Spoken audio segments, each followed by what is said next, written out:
संयोग हो तो उसको योग कहते हैं। जब परमात्मा और जीव आपस में मिलते हैं तो उसको योग कहते हैं। योग मीन्स जानते हैं ना, प्लस करना, जोड़ना।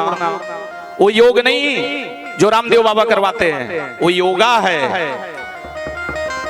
वो एक्सरसाइज है, वो शरीर को स्वस्थ करता है। लेकिन जो मैं योग बता रहा हूं, ये योग इस जीव से उस परमात्मा तक सैटेलाइट जोड़ता है। और जब दो अंगुल के फर्क मिट जाते हैं, हमारे मैल रूपी आवरण, हमारे अहंकार रूपी आवरण, मद लोभ जैसे आवरण, मत्सर जैसे जीव जैसा आवरण जिस समय वो खत्म हो जाता है, उसी दिन परमात्मा इस जीव को अपने हृदयस्थ बना लेता है, जिसे योग कहते हैं। हाँ, राधे राधे मैया। तो जड़ भरत है।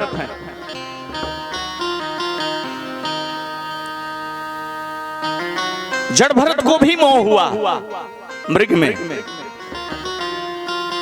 मृग शावक में हुआ। बड़ा उससे लाड प्यार किए, जीवन उसमें समर्पित कर दिए। देखिए, जो पागल होता है ना, जो जड़ होता है ना, लोग सोचते हैं इसको बाहर ही कर दो। पांच भाई हैं, बाहर करो इसको, ये केवल खाता ही रहता है और कुछ नहीं करता, हटाओ इसको। ऐसे जड़ भरत को भी निकाल दिया। किसी काम का नहीं। लेकिन मैं आज बता दूं आपको, अगर इस शिवपुरी की जो व्यवस्था है आपके कॉलोनी के मोहल्ले की, इसमें कोई ऐसा एक धर्मात्मा होगा जिस पर शिवपुरी पूरी टिकी होगी। Only one person.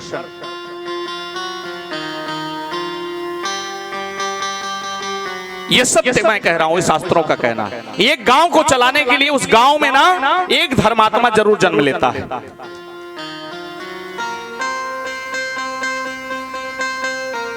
धर्म वहां से चलता है, उस धर्मात्मा से। कमाते खाते सब हैं, अपने में मस्त रहते सब हैं, लेकिन उस धर्मात्मा की खोज कोई नहीं कर पाता। और अगर धर्मात्मा की खोज हो भी पाती है तो कहते हैं पागल है, आपको जन्म ना कर। और दूसरी सीढ़ी क्या है, जो गांव की मर्यादा को, गांव की इज्जत को बचाने के लिए उसमें, उस गांव में, उस मोहल्ले में एक गणिका भी हुआ करती है। ये शास्त्रों का कहना है, हमारा नहीं कहना। जो पूरे समस्त गांव की रक्षा करती है, सुरक्षा करती है और इज्जत बचा करके रखती है। उसको पूरा गांव गाली देता हो चलेगा, लेकिन पूरे गांव की रक्षा, सुरक्षा, व्यवस्था, इज्जत को अपने ऊपर धारण करके रखती है, सबकी गाली स्वीकार कर लेती है। ये योग है। मृग शावक के प्रेम में इतना बिहल हुए, वो खाता है, स्वयं खाते हैं, दिन रात उसके जो है दिनचर्या में लग गए, भजन करना भूल गए, प्रेम हो गया। धीरे धीरे वो बच्चा बढ़ा और हिरणों का समूह आया और भरत जी अपना आश्रम क्रिया कर रहे थे, देख ना पाए, और वह मृग शावक जो है उस झुंड में चला गया।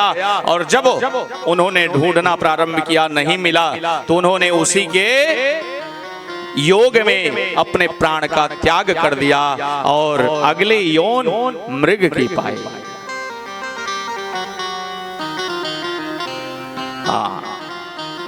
इसीलिए भगवान ने कहा है कि मरने लगो तो जरूर भगवान का नाम ले लो, और अभ्यास रहेगा तभी ले पाओगे, और उसका अभ्यास शुरू से करोगे तभी हो पाएगा, है ना। और इसीलिए साधु संत महात्मा ए बार बार मुनि जतन कराई।